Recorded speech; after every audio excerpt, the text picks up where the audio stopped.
ہم محبت کریں گے بچے بیاہ کے، ہم سارے کام کر کے تو پھر آئیں گے نعت شریف پڑھنے، یہ نہیں او خدا کے بندے وہاں سارا کچھ ہوتا رہا اور ساتھ حضور کا تذکرہ بھی ہوتا رہا، سارا کچھ، آزمائشیں، پریشانیاں، ہر چیز اپنی جگہ موجود رہی، پر حضور کی نعت میں کوئی کمی نہیں آئی۔ انہوں نے نا حضور سے جو پیار کیا تو اس پیار میں جو خاص ان کی ادا تھی، دیکھیں اس دور کا سب سے بڑا مسئلہ غلامی تھا۔ آج بھی مسائل ہوں گے، ہمارے ہاں سب سے بڑا مسئلہ پیسہ ہے، تو لوگ سمجھتے ہیں کہ بس کسی طریقے سے یہ آ جائے تو شاید باقی سارے مسئلے حل ہو جائیں۔ حالانکہ کسی پنجابی شاعر نے کہا تھا کہ دل دے اندر وسن والا مالک یہ مہمان نہیں ہوندا، تے چوکھا رزق بھی جوڑ لئیے تے بانج نصیبوں کھان نہیں ہوندا۔ لیکن بعض لوگ سمجھتے ہیں کہ شاید سارا کچھ پیسہ ہی ہے اور اسی میں وہ باتوں کو تولتے رہتے ہیں، اسی میں سارا کچھ کرتے رہتے ہیں۔ اس دور کا سب سے بڑا مسئلہ غلامی تھا، اور غلام بکتا تھا اور پھر اس کے بچے بکتے تھے۔ تو جب کوئی غلام آزاد ہوتا تھا نا تو وہ سمجھتا تھا کہ اب تو میں دنیا میں آ گیا ہوں۔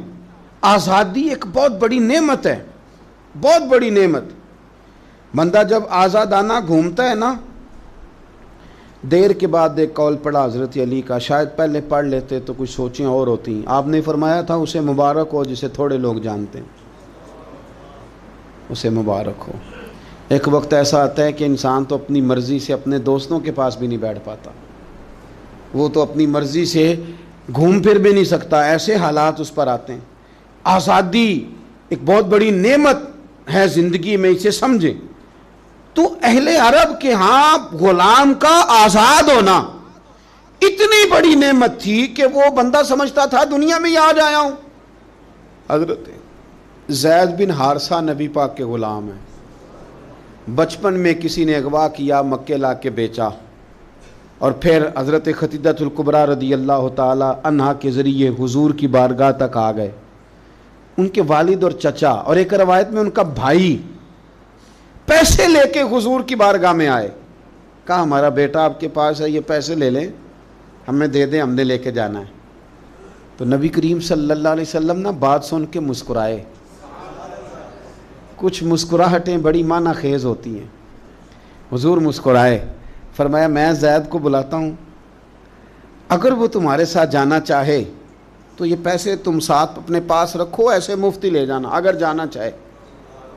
تو حضور تو مسکرا رہے تھے نا، لیکن انہیں ابھی اس بات کا پتہ نہیں تھا، وہ ابھی اس رستے کے مسافر نہیں تھے۔ وہ کہنے لگے جی یہ کیا بات ہوئی، وہ غلامی نہیں چھوڑنا چاہے گا، کیونکہ غلامی تو سمجھتے تھے کہ جی یہ ہی آج ہیں جب آزاد ہو گئے، جی وہ جانا نہیں چاہیں گے، یہ کیا بات ہوئی۔ تو حضور نے فرمایا میں بلاتا ہوں نا، جانا چاہے تو لے جاؤ۔ اللہ کے رسول صلی اللہ تعالی علیہ وسلم نے بلایا، جناب زید بن حارثہ آئے، فرمایا والد اور چچا آئے ہیں، یہاں ایک روایت میں تمہارے بھائی آئے ہیں۔ دوڑ کے گئے، بڑے زمانے سے ملے ہوئے تھے، بڑا روئے، بڑا پیار، بڑی باتیں، بیٹا تیری ماں یاد کرتی ہے، تیری بہنیں بلاتی ہیں۔ تیاری ہو گئی، اب جب تھوڑا سنبھلے نا تو حضور نے دھیمے لہجے میں کہا زید یہ تمہیں لینے آئے ہیں، اگر تم جانا چاہو تو میری طرف سے پابندی کوئی نہیں۔ کون نہیں گھر جانا چاہتا، کون نہیں آرام کرنا چاہتا؟ 2-3 دن بندہ باہر رہے نا تو وہ گھر لوٹ کے آئے تو اس کا دل کرتا ہے کہ آج نیند سکون کی آئے گی۔ ہم گھومتے ہیں پاکستان میں تو لوگ کہتے ہیں رات رہ جاؤ، زیادہ اصرار کریں تو پھر میں کہتا ہوں یار اپنے بیڈ پہ ہی نیند آتی ہے، تمہیں کیا بتائیں۔ گھر کون نہیں جانا چاہتا، اپنے بہن بھائیوں سے کون نہیں ملنا چاہتا، قرار ہی سارا وہاں ہے، سکون اور راحت ہی وہاں ہے۔ اس کی تو خواب کبھی آ جائے بندے کو اپنے گھر کی تو وہ خواب بڑی تسلی دے جاتی ہے۔ تو حضرت زید سے حضور نے فرمایا جانا چاہو تو چچا کا تو خیال تھا نا کہ یہ دوڑ لگا دے گا، یہ بھاگ جائے گا، گھر قریب آتا ہے تو حضور بھی سواریاں، مدینہ قریب آتا تو تیز کر دیا کرتے تھے، تو یہ تو دوڑے گا۔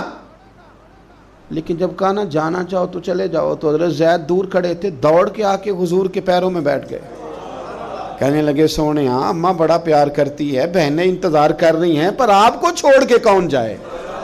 حضور آپ کو چھوڑ کے چلا جاؤں، یعنی آپ کو چھوڑ کے بولے بریلی کے امام، کہنے لگے تیرے قدموں میں جو ہے غیر کا منہ کیا دیکھیں، تیرے قدموں میں جو ہیں، تیرے قدموں میں جو ہیں، تیرے قدموں میں جو ہیں وہ غیر کا منہ کیا دیکھیں، کون نظروں پہ چڑھے دیکھ کے طلبہ تیرا، اور فرمانے لگے تیرے ٹکڑوں پہ پلوں، مجھے غیر کی ٹھوکر پہ نہ ڈال، میں جھڑکیاں کھاؤں کہاں چھوڑ کے صدقہ تیرا۔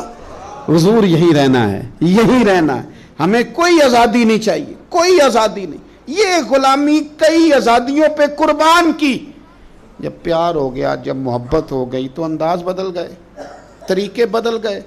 ہم نہ خشک ہو کے آئے ہیں دین میں، خشک ہو کے۔ میں بڑے درد سے کہتا ہوں، نعت خوانوں سے کہتا رہتا ہوں، اپنی بھی اصلاح کرتا رہتا ہوں، ان سے کہتا ہوں ہمیں بھی کوئی مشورہ دو، ان سے بھی گزارش کرتا رہتا ہوں کہ یہ جس دن تمہاری تجارت بن گئی یہ تمہارا مزہ لے جائے گی نعت خوانی۔